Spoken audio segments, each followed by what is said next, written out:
জাতিসংঘের সাধারণ পরিষদের ৭৯তম অধিবেশনে যোগ দিতে যুক্তরাষ্ট্রের নিউ ইয়র্কে অবস্থান করছেন অন্তর্বর্তী সরকারের প্রধান উপদেষ্টা অধ্যাপক ড মোহাম্মদ ইউনূস সহ ৫৭ জন প্রতিনিধি। প্রধান উপদেষ্টা জাতিসংঘ সাধারণ পরিষদের অধিবেশনের ফাঁকে বিশ্ব নেতাদের সঙ্গে বৈঠক করছেন।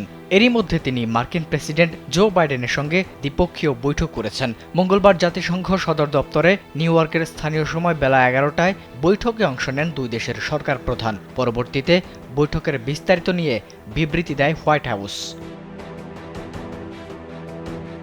পরে রোহিঙ্গা সংকট নিয়ে জাতিসংঘের উচ্চ পর্যায়ের কর্মকর্তাদের সঙ্গে বৈঠক করেন ড মোহাম্মদ ইউনূস, যেখানে তিনি দাবি জানান জাতিসংঘ মহাসচিবকে রোহিঙ্গা সংকট মোকাবেলায় দ্রুত কনফারেন্স আয়োজন করতে হবে। ইডেন বে কক্সবাজার সমুদ্র সৈকতের উপর নিজেদের একটি ঠিকানা।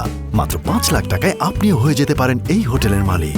জাতিসংঘ ও বাংলাদেশের জয়েন্ট রেসপন্স প্ল্যানকে আরও বেগবান করতে হবে। এছাড়া রোহিঙ্গা সম্প্রদায়ের বিরুদ্ধে গণহত্যার মতো অপরাধের বিচার ও জবাবদিহিতায় আন্তর্জাতিক সম্প্রদায়ের সমর্থন চাওয়ার ব্যাপারেও কথা বলেন ড মোহাম্মদ ইউনূস।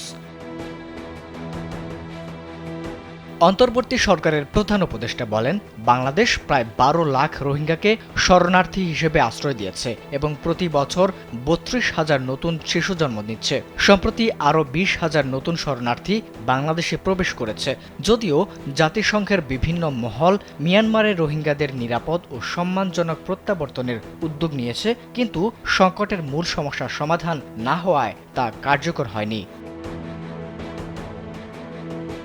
বৈঠকে উপস্থিত ছিলেন জাতিসংঘ মহাসচিবের মিয়ানমার বিষয়ক বিশেষ দূত জুলি বিশপ ও আন্তর্জাতিক অভিবাসন সংস্থার মহাপরিচালক অ্যামি পোপ। তাদের সঙ্গে বৈঠক করেছেন বাংলাদেশের অন্তর্বর্তী সরকারের পররাষ্ট্র উপদেষ্টা মোহাম্মদ তৌহিদ হোসেন।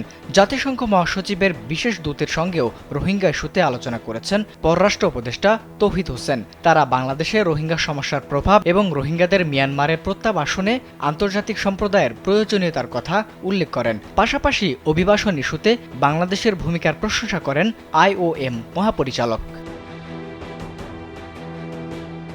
আবিদ হাসান, কালবেলা।